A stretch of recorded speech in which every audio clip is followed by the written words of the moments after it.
入醫學院必須知。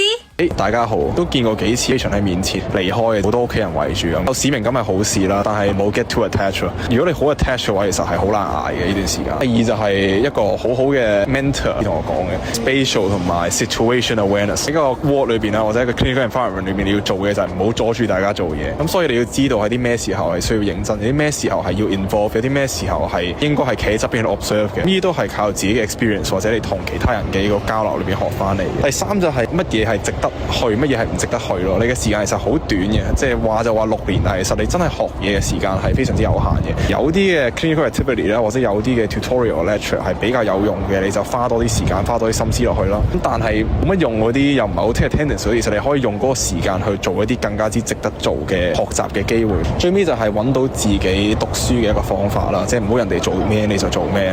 即係以前好多人好中意做 Anki card 嘅，咁我都有跟過佢哋做一排，但係發現其實真係唔係好啱我自己嘅節奏，所以我都改咗用其他方式去讀。